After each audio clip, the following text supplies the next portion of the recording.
and this is Hannah.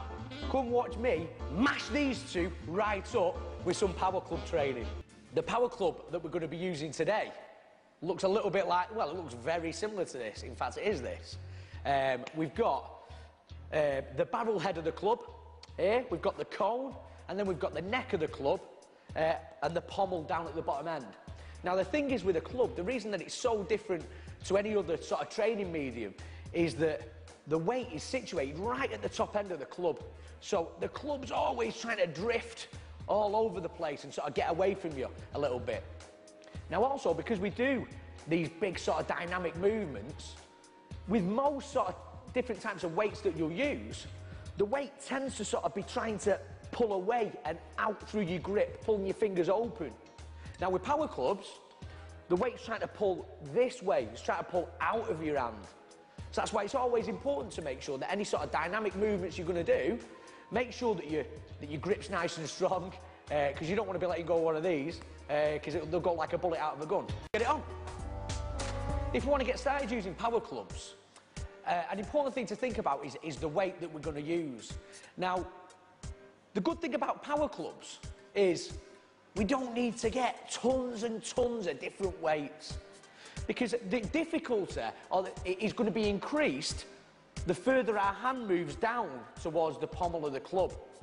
So if we can get a club, maybe a 4 kg for ladies, maybe a 6 kg for men as maybe a starting weight, we can start with our hand right up near the cone of the club, and this will decrease the lever length of the club.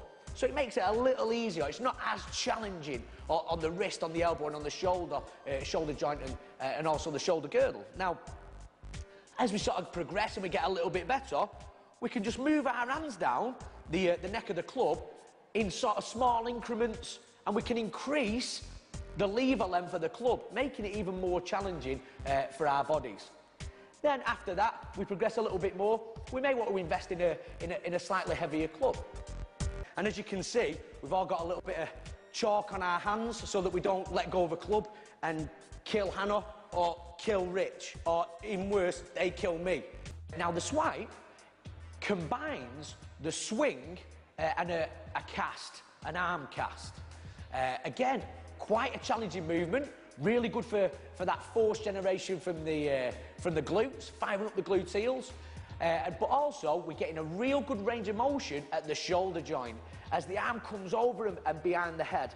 Now, this is a superb exercise for the triceps as well as the glutes and the hamstrings, because not only are you going to decelerate the motion, your triceps have got to fire up to stop flexion at the elbow.